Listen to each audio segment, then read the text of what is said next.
In today's lecture, we will study about the polar and non-polar covalent bond. Before starting the main topic, that is polar and non-polar covalent bond, I will briefly explain the covalent bond. Covalent bond is formed by mutual sharing of electrons. In this we can take the example of hydrogen molecule, hydrochloric acid, oxygen molecule, methane, nitrogen molecule, etc. We know the electronic configuration of hydrogen, that is 1s1. So it means that hydrogen is having just one electron.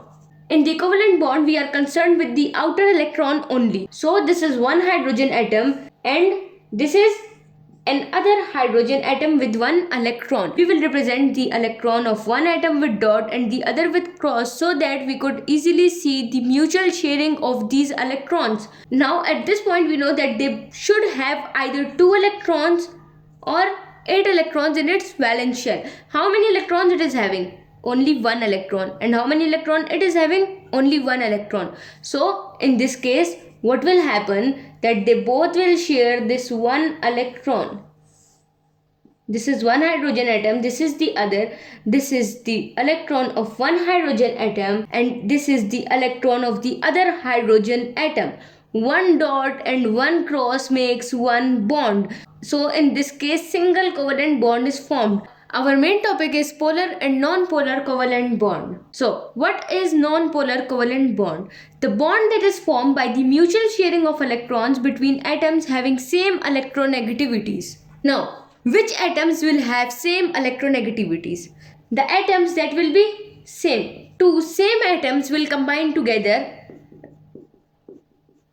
Two hydrogen atoms combining to form hydrogen molecule. Similar goes for this. If two oxygen atoms are combining, they will form oxygen molecule. We can take the example of Cl. When two Cl combine together, they form Cl2. If there will be two similar atoms, both will be same, both will have same electronegativity value. So understand this point, that the two things are same. It means that they will have the same property. Any property in them will be same. So here we are just talking about the electronegativity. So when two atoms will be same, so their electronegativity value will also be same, right? So non-polar covalent bond are those in which the atoms have same electronegativity value. I have already explained the example of hydrogen molecule. Let me take the example of Cl2. If you know that how you will write the electronic configuration, it is in this way. And if you don't know that how you will write the electronic configuration, then link is in the description below. You can understand this in just 5 minutes, that how you will write the electronic configuration. Now we know that the first shell hold 2 electrons, right?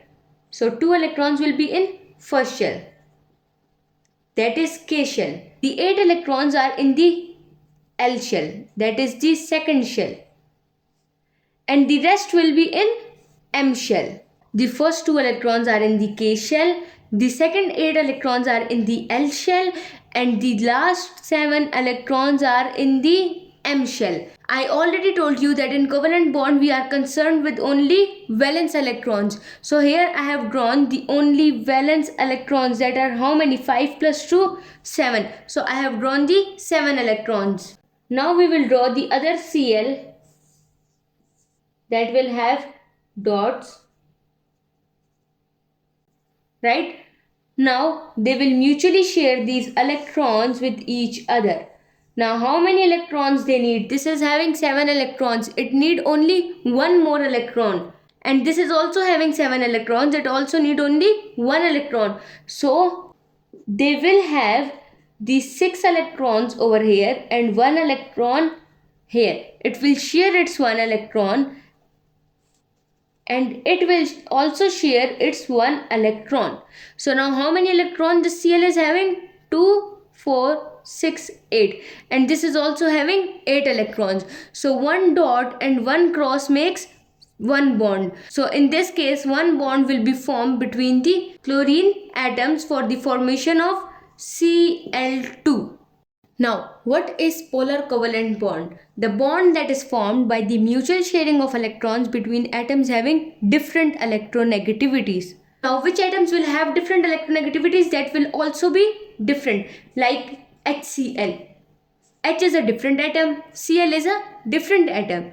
So when different atoms will combine together, it means that they will have different electronegativity value. So when different atoms will combine together, they form polar covalent bond.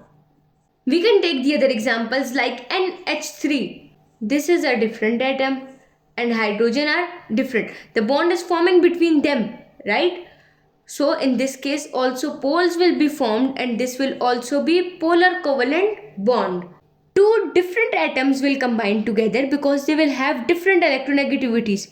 If same atoms will combine together, they will have same values of electronegativity. Everything in them will also be same. But if we have different atoms, they will have different electronegativity values. Right? So in this case, the bond that will be formed will be polar covalent bond. Why it will be the polar covalent bond? Because the one which will be more electronegative will attract more electrons towards itself. At this point, you already know that in Cl there are 7 valence electrons. Hydrogen is just having 1 electron. So they both will share their electrons. Cl will share its 1 electron and the hydrogen will share the 1 electron it is having. So in this case, a bond will be formed. 1 dot and 1 cross makes 1 bond. So a bond is formed. Now see, H is a different atom and Cl is different. So Cl will attract the electrons more towards itself. The electronegativity value of Cl is more than hydrogen. You have to learn this thing, that the electronegativity value of Cl is more than hydrogen. So the Cl will attract the electrons towards itself and it will get a partial negative charge and the other will get the partial positive charge. So poles are formed in case of polar covalent bond. In non-polar covalent bond, there was no formation of poles because both the atoms were same. So this was all about the polar and non-polar covalent bond, and if you have any problem then let me know in the comments below.